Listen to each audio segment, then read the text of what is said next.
Lawmakers are moving quickly to try to avert a national rail strike. President Biden asked Congress to step in, warning a shutdown would devastate the economy.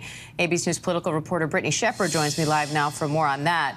Brittany, Congress is expected to impose a deal that some unions rejected. So how would that work?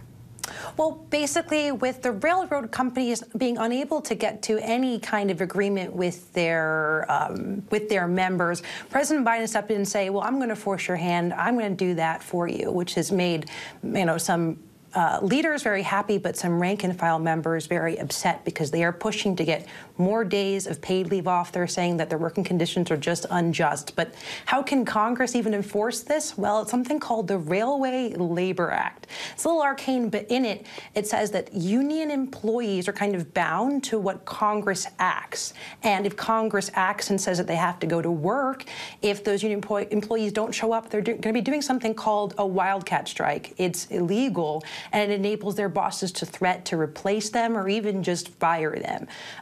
Congress and the White House hoping that that threat is enough to keep their butts in seats and to have them go to work kind of through gritted teeth. Meanwhile, a bill to codify protections for same-sex and interracial marriage passed the Senate, and now it's headed for the House. So how significant is this step, and what happens next? Well, it's pretty monumental here, Diane. It is a huge bipartisan blowout win with just 12 Republicans joining Democrats. It hands Democrats and Biden a monumental headline in a lame duck Congress. They're set to lose unilateral control at the beginning of next year and only have a couple of weeks to get a lot of things in their lame duck wish list through.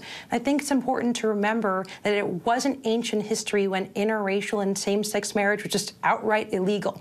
Millions of Americans couldn't pursue the one they love, and there was lots of fear and anxiety this summer around the fall of Roe that interracial and same-sex marriage would meet the same fate and go back to the states. And now they can kind of rest assured. This moves to the House next week, and it will likely be voted out, probably Tuesday or Wednesday.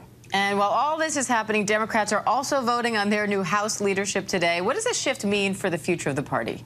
Well, it shows that Democrats are ready to embrace change. Members and voters are saying, please pass the torch for as long as I can remember. Chuck Schumer saying just today that this is a turning point at the history of the U.S. Congress. You see the new members right there. Hakeem Jeffries will be the first black man or any person of color to lead any delegation, but essentially the first black person to lead the Democrats in that #1 position. This is huge, essentially, for Americans to see themselves more represented within Congress, and of course, to young people, young black men especially, who can see that they have a path and a seat at the table and to be in the room where it happens.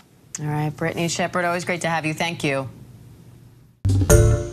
Hi, everyone. George Stephanopoulos here. Thanks for checking out the ABC News YouTube channel. If you'd like to get more videos, show highlights, and watch live event coverage, click on the right over here to subscribe to our channel. And don't forget to download the ABC News app for breaking news alerts. Thanks for watching.